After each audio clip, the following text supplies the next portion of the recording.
So this is a big, hairy technical report that we came out with this year, but the thrust of it, I'm going to summarize for you, is talking about these companies that are coming in and buying water systems, and a lot of times really ripping people off, not doing a better job of supplying clean water, and a lot of the time really impacting people who don't have a voice. Again, these low-income areas or really rural areas where, I mean, what are you going to do? And the encouraging thing is that overseas, a lot of countries and a lot of people have really managed to take back water systems into public ownership. Nice. So this is a big thing. That was a question I had, was like, how easy once it becomes privatized is it to get it back? And is that like, you just strike a deal that's good enough, or like, is it a legal push that you have to like, do like this is fraudulent or something? It kind of depends. In Atlanta, they had private water. And the company had said, we're going to fix up your pipes by this time. And they didn't do it. Nice. And so Atlanta took it back. Yeah, so sometimes, yeah, breaching a contract or something. But it kind of depends on the local politics and the local regulations and that kind of thing. But if you'll indulge me, I'll just go through this really quickly and tell you what we found out is going on in North Carolina. And then I wanted to sort of take it to the level of what can we do about this, and sort of the organizing and action piece, and then go out further to, you know, how's this relating to each of your work or what you are passionate about, and just open it up to discussion. Okay? Alright, so water privatization in North Carolina is right now mostly affecting, like I was saying, in Atlanta and other states, big cities are going over to private ownership. In North Carolina, it's these small rural systems. So when I say system, I'm talking about any water supply that serves more than 15 households or 25 customers. That's just the Clean Water Act rules. So that means that they're subject to, you know, having to provide a water quality report every year and other laws that apply. But the smaller ones, and a lot of them are buying water somewhere back from a supply that's a city or larger area, or their wells, community wells.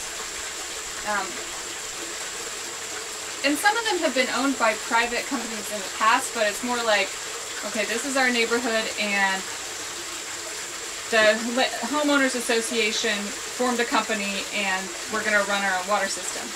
And sometimes that's getting a little hard for people. But instead of thinking, well, can we hook up to a municipal line, they're being bought up by these big corporations. And there's two that we're worried about here. Well, really one that's the big nasty player that I'll probably talk about a lot. And they're called Aqua. You may have heard about them, I don't know, but they're maybe the second or third largest US-owned water company. And their business is selling people water and sewer service. And they make these very hefty profits in the, you know, their stocks are just great. Well, I don't know how they are right now, but they've been doing very well. Just, you know, it kind of, I don't know, it kind of makes me sick to my stomach to think about what they're doing to this basic human need, and then, you know, living in their big McMansions. But they're the ones that a lot of times are coming in and buying all of these smaller systems. And then I should step back and say regulatory, the system here in North Carolina is that there's a utilities commission, and they're the ones that oversee the prices for your power companies and, you know, telephone companies and water companies. They don't oversee, you know, the city systems, but they oversee the private systems.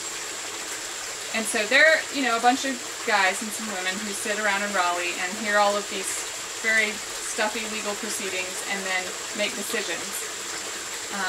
And they have a set of lawyers that work in sort of a separate division, but work on their cases, called the public staff. And these are guys who actually like read through and decide what they're going to recommend based on what they know about the technical You know, how much pipe does this company really have to put in, and da-da-da. And what these guys have been doing for the last 5 to 10 years is approving this thing called single tariff rates, which sounds really stuffy again, but it's scary because what it is there's all these people who used to just, you know, have their local system and pay, you know, this local company, sort of mom and pop company. They're now hooked into this larger company, and this company has gotten approved that every one of their systems they own pays the same price. So, can you see why that might be problematic for some folks? Yeah, so it's kind of scary because, you know, some people are gonna have a brand new system where really it doesn't cost as much to fix that up, but because the company charges everybody the same, they're covering all the prices of everything that they need to install or fix, spreading it out equally. And the other problem is just, you know, when they actually go in and make improvements, you know, to the infrastructure or what have you to clean up the water quality, there's really nothing in place guaranteeing that they are going to do that for everyone. And so who do you think maybe doesn't get that done as much? Yeah, it's the lower income folks usually, and the people that don't have the political voice to say, hey, you know, we can't even drink our water and you're charging us $50 a month. So, yeah, so that's going on.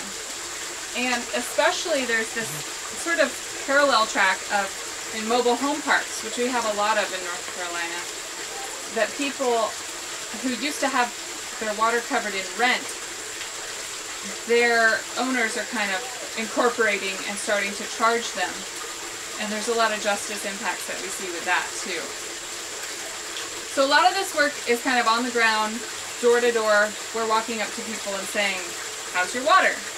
And it's kind of a fun project because we get to talk to a lot of people throughout the state. But that's how we've learned a lot of this, as well as going through the official proceedings of the Utilities Commission and finding out what's going on.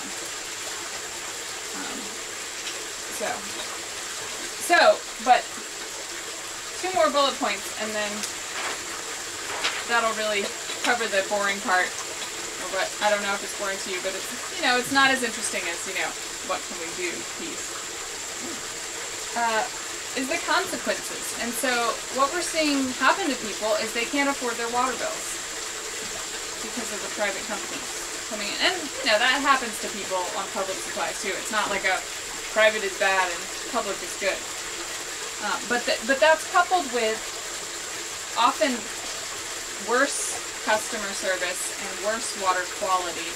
Not always, but sometimes. And it's also coupled with a private company has less motive to be transparent, right? To have their policies out there. Partially because, let's face it, they're competing with other companies. You know, Nestle doesn't give out their chocolate recipe to other chocolate companies.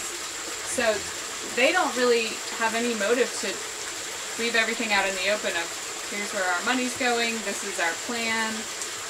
And, you know, people can't vote public officials out if they're not giving them the water they need.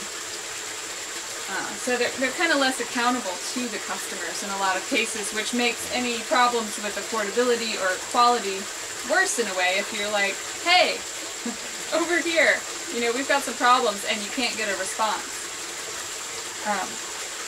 And then the other thing that you may guess that unfortunately is so across the board is a lot of times the Utilities Commission itself,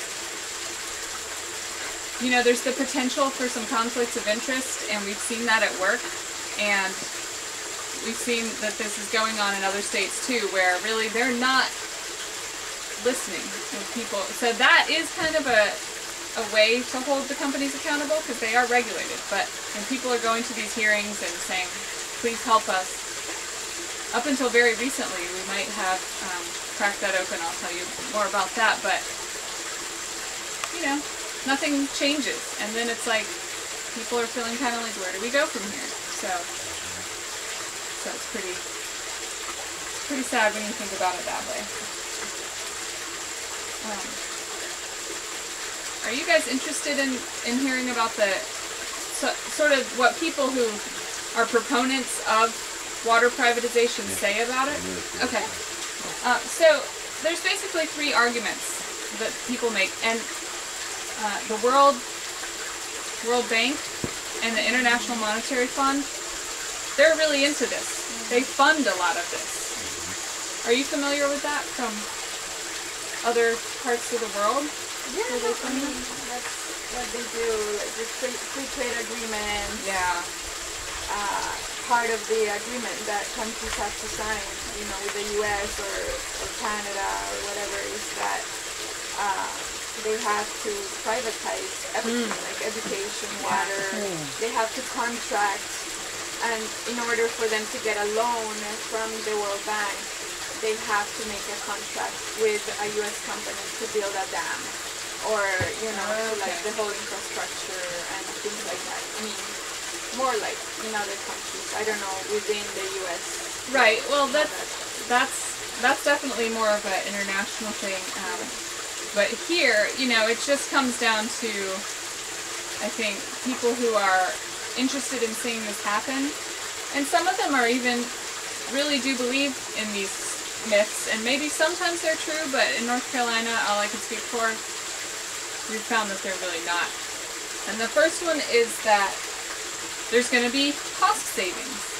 And a lot of this comes down to the fact that there aren't good mechanisms for publicly owned systems to get the money to fix their own systems.